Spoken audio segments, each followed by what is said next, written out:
تعالوا شوفوا اللي حصل لدولاب بنتي بعد ما اديت الامان للمساعده. اهو هي دي النتيجه، دي النتيجه.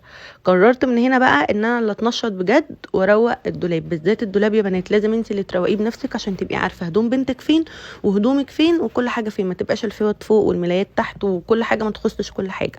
من هنا بقى انا قررت ان انا كل حاجه هعملها بايدي، بالذات في الترتيب الحاجات دي غير تنظيف الشقه، علشان اكون عارفه كل حاجه. قومي يا اختي تنشطي كده وجيبي الدولاب بتاع ولادك من فوق لتحت وهوريكي ترتيب الدولاب ازاي، وبجد يا بنات برتبه بطريقه حلوه قوي وهتحبيها وكمان سهله، وفي نفس الوقت مش هتتعبي خالص ما بين ان انت تغيري هدوم الصيف والشتوي، لان بيبقى في بنات كتير قوي شايله هم الموضوع ده. تمام، شلت كل هدوم تي اللي هي التقيله.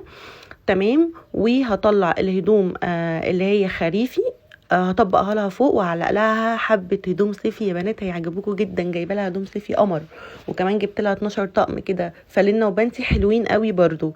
عايزه اوريهم لكم عشان لو في اي واحده عايزه تشتري الحاجات دي تعرفني في الكومنتات وانا هقول لك منين بالظبط. تمام، هشيل كل الهدوم الشتوي كده وهركن الخريفي، وكمان بيبقى فيه هيقابلني كمان هدومها وهي بيبي من 0 ل6 شهور صيفي او شتوي. لو في بنوته عايزاها تجيب بنوته تكلمني على البيج يا بنات وايه انا هبعتها لها خلاص، علشان برضو ما تبصي يعني، وانا مش ناويه على بيبي دلوقتي.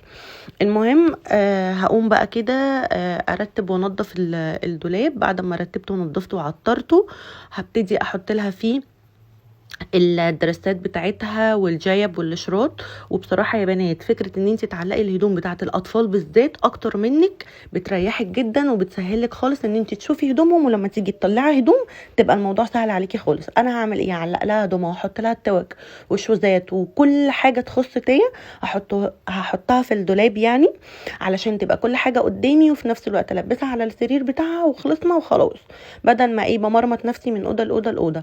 جبت لها طبعا عبايات القطن دي للبيت، العبايات دي حلوه قوي قوي قوي. وكل الدرسات بتاعتها هعلقها.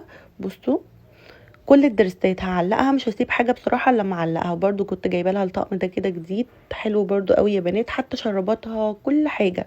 وهطبق كل العبايات القطن.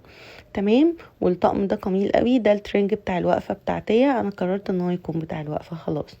وكل الترنجات بصوا انا سرعت الفيديو شويه عشان ما تزهقوش. ودي بقى الطقمه بتاعه البانتي والفالنه، بس حلوين قوي قوي. جبت لها 12 طقم، فيه طبعا فيهم الوان متكرره بس مش مهم، بس بصراحه حلوين قوي وقطن كده ونضاف يعني، هيريحوها في الصيف كتير. تمام، علقت كل الهدوم بتاعتها. يمكن الدولاب خد مني مثلا ساعه الا ربع، لان طبعا كنت مطلعه منه لبس تاني. توتي طبعا صحيت بمنظرها، عفوا على المنظر عشان صحيت. فهوقف تصوير بقى وهجيب لكم النهايه. دي النهايه ان انا جبت كمان شماعات من عندي في الدولاب وعلقت لها هدومها كل الخروج، وطبقت كل الهدوم اللي تنفع للبيت حتى التوك، ورفعت كل الهدوم الخريفي عشان الجو لسه محرر شويه. حتى الفوق بتاعتها حطيتها الشوزات العرايس اللي هي بتحبها. وبجد والله العظيم يا بنات تعبني بس شكله لذيذ. لو عجبكم اعملوا لي لايك. باي باي.